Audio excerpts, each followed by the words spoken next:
आपने बताना है कि सूची फर्स्ट को सूची सेकंड से मिलान कीजिए। सूची फर्स्ट में अनुच्छेद दिए हुए हैं, सूची सेकंड में आपके कुछ प्रोविजन दिए गए हैं, आपने बताना है article 243C, article 243D, article 243E, article 243F।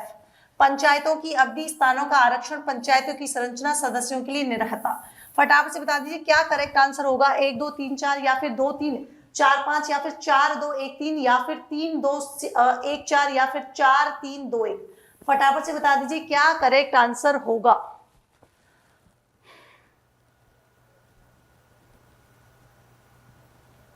फटाफट से बता दीजिए क्या यहां पर करेक्ट आंसर रहने वाला है। C option. अच्छा चलो इसके बारे में मैं थोड़ा सा आपको बता देती हूँ कि अगर अपने बात करें, पहली बात तो पंचायती राज की बात करेंगे कि पंचायती राज जो पंचायती राज संस्थाओं की अगर बात करेंगे कि इन पंचायती राज संस्थाओं को मान्यता जो है वो कौन से संविधान संशोधन के द्वारा दी गई थी, तो आप सभी बच्चों ने पता है कि कौन सा है मैम, तो वो हो जाएगा आपके 73 यानी कि 73वां संविधान संशोधन। कौन सा हो जाएगा? 73वां संविधान संशोधन जो है आपकी करेक्ट आंसर हो जाएगा। कौन सा? एक सेकेंड रुकिएगा। चलिए 73वां संविधान संशोधन की बात करेंगे तो उसके तहत जो है इसको क्या मिली थी, यहाँ पर जो है संवैधानिक मान्यता। कौन सा? तो हम कह देंगे मैम 73वां संविधान संशोधन की जो बात करेंगे, 73वां संविधान संशोधन जो कि 1992 का था। कब की बात कर रहे हैं? 1992 की बात करें। इसके द्वारा जो है इसको संवैधानिक मान्यता दी गई थी और इसी संविधान संशोधन के तहत जो है आपने ध्यान रखना है कुछ इंपॉर्टेंट फैक्ट कौन कौन से, कि इसी के तहत हमारे भारतीय संविधान में जोड़ा गया था कौन सा? भाग 9। कौन सा जोड़ा गया था? भाग 9 यहाँ पर जोड़ा गया था। जबकि बात हम करेंगे कि भैया यहाँ पर जो है विषय कितने जोड़े गए थे, तो आप कह दोगे मैम विषय यहाँ पर फटाफट से बता दो कितने जोड़े थे। मैंने 10 बार आपको रटा दिया है कितने विषय जोड़े थे, और आप यहाँ पर बता दोगे कि मैम अनुसूची की बात करेंगे, है ना। यहाँ पर अनुसूची की बात करेंगे तो अनुसूची कौन सी थी? 11वीं अनुसूची थी, ये भी ध्यान रखना है। अगर आर्टिकल की बात करेंगे कौन से आर्टिकल जोड़े गए थे, तो आपने ध्यान रखना है मैम आर्टिकल 243 से लेकर कौन सा हो जाएगा? Article 243O। कहां तक जोड़े गए थे? आर्टिकल 243 से लेकर 243O तक जोड़े गए थे। जबकि हम बात करेंगे कि पंचायती राज संस्था है ना, अधिनियम जो है लागू कब हुआ था ये भी ध्यान रखना है। तो आप कहोगे मैम लागू हुआ था आपके कब, तो आपने ध्यान रखना है ये आपके हो जाएगा कौन सी डेट को, तो मैम 24 अप्रैल। कौन सा हो जाएगा? 24 अप्रैल 1993 जो है यहाँ पर हो जाएगा 24 अप्रैल। इसी वजह से 24 अप्रैल को क्या मनाते हैं? पंचायती राज दिवस के रूप में जो है मनाते हैं। लेकिन बात हम राजस्थान की करेंगे तो राजस्थान में कब लागू हुआ था, तो हम कहेंगे मैम ये जो है आपके 23 अप्रैल 1994 को जो है आपके लागू हुआ था। ये भी आपको जो है ध्यान रखना है। अब मैं आपको सारे आर्टिकल याद करा देती हूँ, किस किस को याद है आर्टिकल 243 से 243। आज के बाद आप लाइफ में कभी नहीं भूलोगे। चलो बिल्कुल विषय कौन से हो जाएंगे, तो ध्यान रखना विषय हो जाएंगे आपके यहाँ पर 29। कौन से? 29 विषय यहाँ पर हो जाएंगे, ध्यान रखना। और आपसे कभी पूछ लिया जाए ऐसी कौन सी कमेटी थी राजस्थान में पंचायती राज से संबंधित, जो है ऐसी कौन सी कमेटी थी जिसने जो है पंचायती राज्य को 29 विषय सौंपने की जो है बात कही थी। फटाफट से बता दो ऐसी कौन सी कमेटी थी जिसने कहा था कि भैया पंचायती राज संस्था जो है उनको 29 के 29 विषय जो है सौंप दिए जाए। फटाफट से बताओ। चलो तब तक मैं आपको आर्टिकल याद करवाती हूँ। किन किन बच्चों को याद है बता दो। हमने बात की मैम कि आर्टिकल हमको याद रखने हैं कहां से, और यहां से एक क्वेश्चन आता ही आता है मैम आर्टिकल 243 से लेकर 243O तक जो है हम याद रखने वाले हैं। कैसे याद रखेगी? देखिए यहां पर मैं आपसे बात करूं कि मैम सबसे पहले आर्टिकल 243 क्या कहता है, तो हम कहेंगे मैम 243 में दी हुई है परिभाषा। क्या दी गई है? तो आर्टिकल 243 जो है इसमें दी गई है आपके सारी की सारी डेफिनेशन। किसी की डेफिनेशन पूछ ले, बहुत सारे स्टूडेंट जो है आपके गलत करते हैं इस क्वेश्चन को। कैसे गलत करते हैं? देखिए आपसे पूछा जाता है कि ग्राम सभा की परिभाषा जो है कौन से आर्टिकल में दी गई है ना। और बहुत सारे बच्चे ऐसे हैं जो गलत करते हैं, वो बोलते हैं कि मैम आर्टिकल 243A में ग्राम सभा की बात की है। लेकिन ध्यान रखेंगे आर्टिकल 243A जो है वो कहता है ग्राम सभा के गठन के बारे में बात करता है, न कि ग्राम सभा की परिभाषा के बारे में। तो परिभाषा की बात किसी की भी आ जाए तो ध्यान रखना आर्टिकल 243 जो है आपको ध्यान रखना है। चलिए अब देखो कैसे याद रखोगे, अब कभी भूलोगे नहीं आज के बाद। यहां पर बात कर रहे हैं आर्टिकल 243A। A4 क्या हो जाएगा मैम, A4 अपने ध्यान रख लेंगे असेंबली। किसकी बात कर रहे हैं, A4 हो जाएगा असेंबली। मैम असेंबली मतलब सभा की बात कर रहे हैं, तो ध्यान रखेंगे ग्राम सभा के गठन की बात जो है कौन से आर्टिकल में हो जाएगी, तो ग्राम सभा के गठन की बात हम कर रहे हैं मैम आर्टिकल 243A। ठीक है, तो ग्राम सभा का गठन का मतलब क्या है मैम, तो मैं आपको एक दो लाइन बता दूं इसके बारे में कि गठन की बात करेंगे तो किससे मिलकर बनती है ग्राम सभा, जो भी ग्राम पंचायत में वयस्क मतदाता है ना, वयस्क मतदाता जो होंगे भैया ग्राम पंचायत के, उन्हीं से मिलकर जो है किसका गठन किया जाता है, ग्राम सभा का जो है गठन यहाँ पर किया जाता है। क्या किया जाता है, ग्राम सभा का गठन जो है आपके किया जाता है। मैम आपको मैंने आरएस इंटरव्यू में देखा था, आपने 2023 का इंटरव्यू दिया है ना। चलिए यहां पर मैंने कहा बच्चों कि ग्राम सभा का गठन जो है किससे मिलकर बनेगा, जो वयस्क मतदाता, मतलब क्या है मैम, जो ग्राम सभा की यानी कि ग्राम पंचायत की बात करेंगे, जो मतदाता सूची में जो वयस्क, वयस्क का मतलब क्या है, ऐसे व्यक्ति जिनकी 18 वर्ष से आयु पूर्ण हो गई है और जो वोट डालने लायक है, उन्हीं का ही क्या किया जाएगा, उन्हीं के माध्यम से जो है ग्राम सभा के गठन जो है किया जाएगा। और इस ग्राम सभा की अध्यक्षता कौन करता है मैम, तो ध्यान रखेंगे यहां पर अध्यक्षता की जाती है किसके द्वारा, सरपंच के द्वारा। मैम सरपंच नहीं हो तो कौन करेगा, मैम यहां पर कर देगा उप सरपंच। मैम उप सरपंच नहीं हो तो ध्यान रखेंगे जो भी वहां पर सदस्य होंगे ना, तो उन्हीं सदस्यों में से जो है बहुमत के आधार पर, उन्हीं सदस्यों में से बहुमत के आधार पर जो है क्या किया जाएगा, उस बैठक की जो है अध्यक्षता की जाएगी। ये भी आपने ध्यान रखना है। पहली बात तो कि कितनी बैठक होती है मैम, टोटल बैठक होती है 4 बैठक। कितनी होती है, 4 बैठक होती है। कौन कौन सी डेट पे, तो एक तो हमारे महात्मा गांधी जी की जयंती पर 2 अक्टूबर को,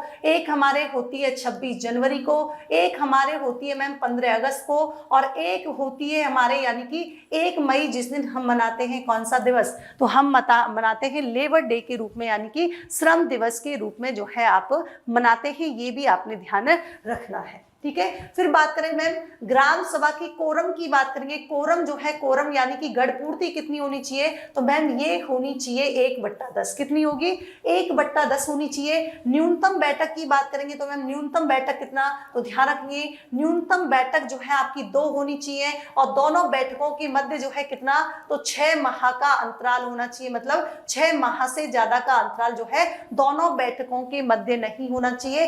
ऐसी बात लिखी गई है कहां पर, ग्राम सभा में।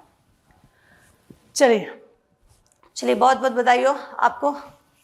हाँ चलिए, तो मैंने कहा 243 से याद रखना है। 243A क्या हो जाएगी, असेंबली, मतलब हम बात कर रहे हैं ग्राम सभा की। मैं आपको आर्टिकल याद करा देती हूँ, ये आपको जो है बाद में हम कर लेंगे डिस्कस। चलिए अब देखिए आर्टिकल 243B की बात करेंगे, तो बच्चों बी का मतलब क्या हो जाएगा मैम, बी का मतलब हो जाएगा बिल्ड। अब बिल्ड मतलब क्या होगा, बिल्ड का मतलब क्या होगा, बिल्ड की हम बात कर रहे हैं, गठन की बात कर रहे हैं, मतलब निर्माण जो है उसकी बात कर रहे हैं कि किस प्रकार से जो है ग्राम पंचायत की। चलिए अरे मैडम 3-4 इंटरव्यू दे रखी, मैंने कोई 3-4 इंटरव्यू नहीं दिए हुए है ना, ऐसा आप ही बोल रहे हैं, मैंने तो बोला ही नहीं आपको। चलिए तो यहाँ पर आप लोग जो है बात करेंगे 243B मतलब बिल्ड।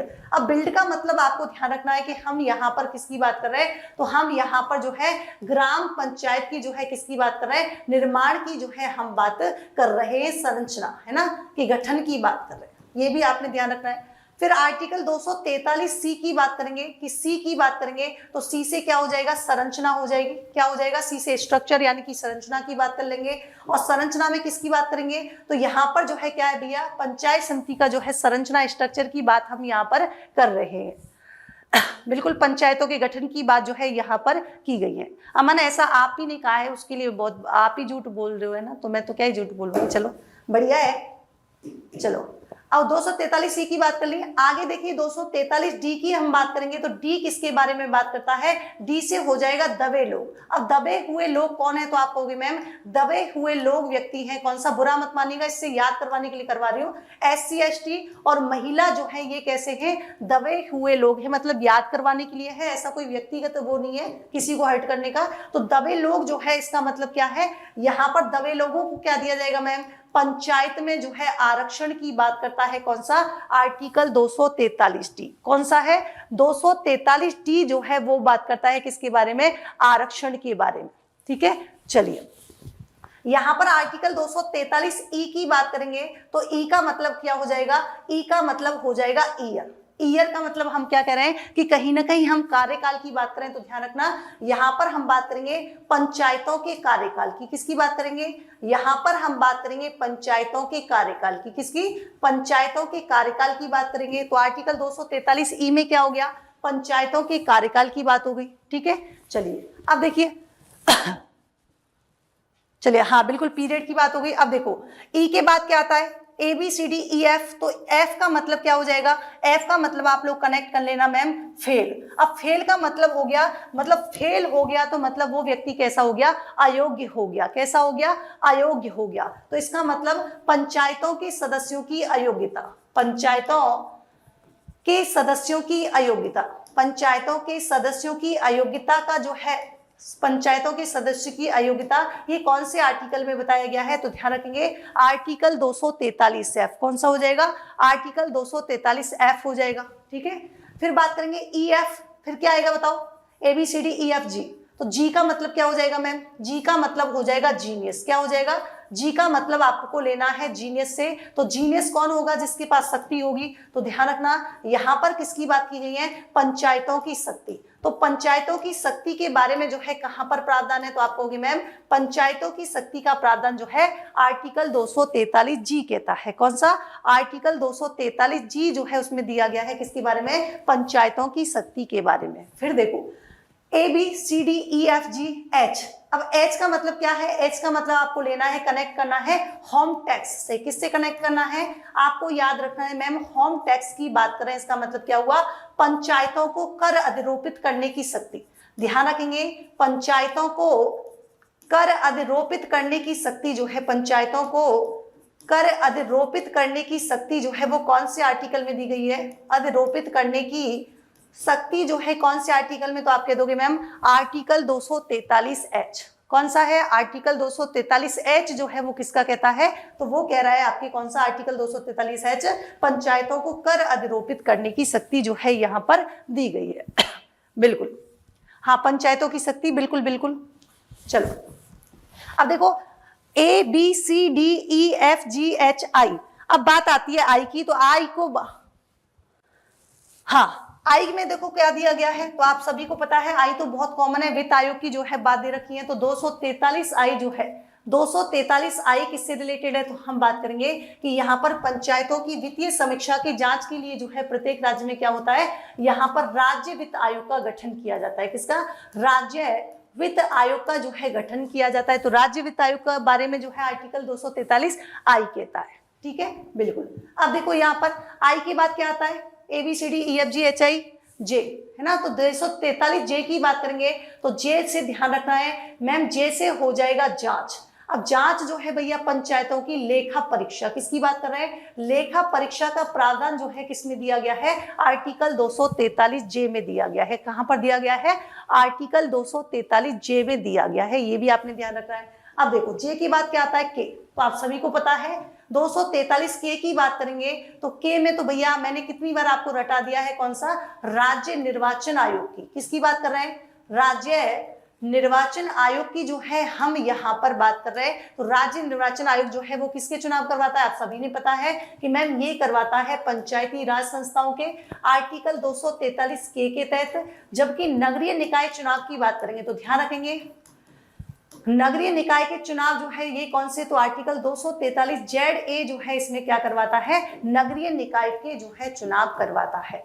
के बाद ध्यान रखेंगे यहाँ पर 243L कौन सा आ जाएगा, आर्टिकल 243L आ जाएगा। अब मैम एल का मतलब क्या होता है, तो एल का मतलब होता है लागू करना। तो ध्यान रखेंगे 243L जो है क्या है कि पंचायती राज के कुछ प्रोविजन, पंचायती राज संस्थाओं के क्या हैं जो उपबंध होंगे वो कहां कहां पर लागू होंगे, इसके बारे में प्रावधान दिया गया है। कहां पर, आर्टिकल 243L में दिया गया है। ठीक है, चलिए फिर बात करेंगे एल के बाद जे के एल एम। तो 243 एम दिया गया है। एम का मतलब क्या है? एम का मतलब मना। अब मना क्या करेगा कि कुछ ऐसे स्थान भी हैं जहां पर पंचायती राज के उपबंध जो है लागू नहीं होंगे, मतलब पंचायती राज के उपबंध लागू नहीं होंगे, है ना, जो प्रोविजन जो है वो लागू नहीं होंगे, उपबंध लागू नहीं होंगे, ऐसे क्षेत्र के बारे में जो है कहां पर उल्लेख किया गया है? 243 एम में जो है उल्लेख किया गया है। ठीक है, चलिए अब देखिए आगे, देखिए अब क्या आएगा? जे के एल एम, फिर आ जाएगा एन। अब बताइए 243 एन की बात करेंगे तो एन का मतलब दे रखा है, एन से मैम कह देंगे निरंतर। एन का मतलब निरंतर, मतलब जो भी पंचायती राज समिति के क्या है, जो भी यहाँ पर पंचायती राज के भैया यहाँ पर जो भी प्रोविजन है वो लगातार बने रहेंगे कुछ दशाओं में, तो आपने ध्यान रखना है। तो पंचायती राज की हम किसकी बात कर रहे हैं कि जो उपबंध जो है ना, पंचायती राज के जो उपबंध हैं ना, ये क्या रहेंगे? लागू रहेंगे, है ना, निरंतर लागू रहेंगे। ठीक है, जे के एल एम एन ओ, ओ का मतलब क्या हो जाएगा मैम? ओ का मतलब हो जाएगा ऑब्जेक्शन। क्या हो जाएगा? ओ का मतलब हो जाएगा ऑब्जेक्शन। मैम ऑब्जेक्शन का क्या करना है? ये कहना है कि यहाँ पर न्यायपालिका जो होगी वो क्या नहीं कर सकती है? न्यायपालिका पंचायती राज के चुनाव में जो है न्यायपालिका के द्वारा कोई भी हस्तक्षेप नहीं किया जाएगा। क्या नहीं किया जाएगा? कोई भी हस्तक्षेप जो है यहाँ पर नहीं किया जाएगा, ऐसा जो है इसमें किया गया है, तो हस्तक्षेप नहीं किया जाएगा। अब बताइए आपको आर्टिकल याद हुए कि नहीं हुए? हाँ मैम ये क्या बात हुई? गिनती में पूरी ABCD लिख दी। चलिए तो आप देखिए, आपने ध्यान रखना है, ये आपके पूरे क्या हैं?